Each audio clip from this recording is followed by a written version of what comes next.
Good morning kids. कैसे हैं सब? आई होप सब स्वस्थ और सुरक्षित होंगे। आज हिंदी व्याकरण की कक्षा में क्या पढ़ेंगे? आज हिंदी व्याकरण में पढ़ेंगे अध्याय 3 शब्द और वाक्य। इस अध्याय को पढ़ने से पहले हम अपने पिछले अध्याय को दोहराते हैं। आपने अपने पिछले अध्याय में वर्णों के बारे में पढ़ा था ना कि वर्ण क्या होते हैं? क्या होते हैं वर्ण? जैसे क, ख, ग, घ, ये सब क्या हैं? ये सब वर्ण ही है ना। तो चलिए अब कुछ और वर्णों को पढ़ते हैं, ठीक है? जैसे क, म, ल, क्या बना? कमल। ये तो शब्द बन गया है ना। तो वर्णों को मिलाकर लिखने से क्या बनता है? शब्द। चलिए एक और शब्द को पढ़ते हैं। घ, र, घर। क्या शब्द बना? घर। इसमें घा भी वर्ण है और रा भी वर्ण है। दोनों वर्णों को मिलाया तो क्या बन गया? एक शब्द। चलिए एक और उदाहरण द्वारा समझते हैं।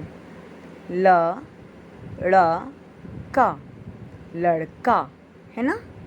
तो इसमें ला भी वर्ण है, ड़ा भी वर्ण है, का भी वर्ण है ना। तीनों वर्णों को मिलाया तो क्या बन गया? एक शब्द। तो क्या समझ में आया कि वर्णों को मिलाकर लिखने से शब्द बनते हैं जिनका कोई ना कोई अर्थ होता है।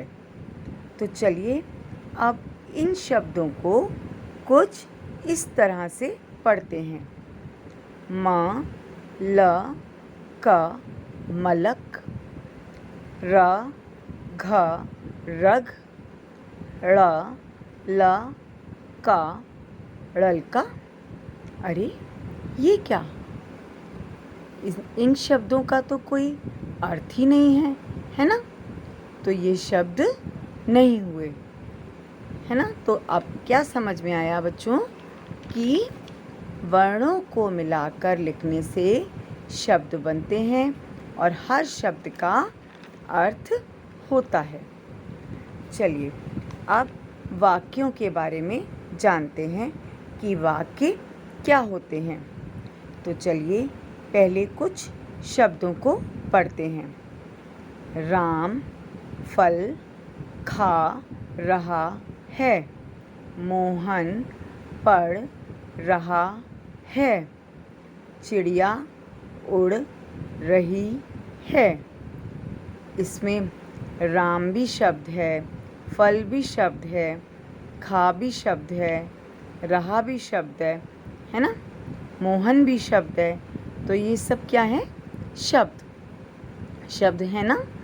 हाँ, तो क्या समझ में आया कि वाक्य कैसे बनते हैं?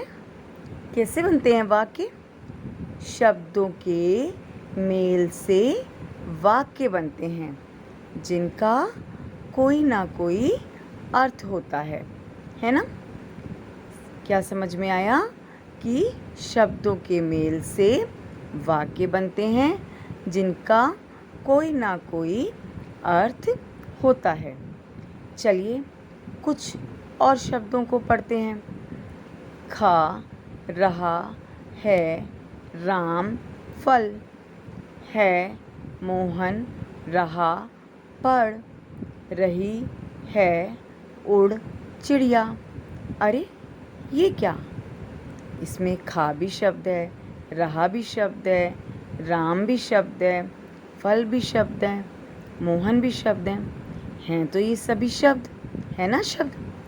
परंतु इन शब्दों का प्रयोग अपनी सही स्थान पर नहीं हुआ है ना। ये शब्द अपने स्थान से इधर उधर हो गए हैं ना। तो क्या समझ में आया कि शब्दों के सही मेल से ही वाक्य बनते हैं। क्या समझ में आया कि शब्दों के सही मेल से ही वाक्य बनते हैं। तो क्या पढ़ा आपने आज के अध्याय में कि शब्द कैसे बनते हैं और वाक्य कैसे बनते हैं, है ना। अब आपको इस अध्याय को पढ़ने का बहुत अच्छे से अभ्यास करना है। Thank you.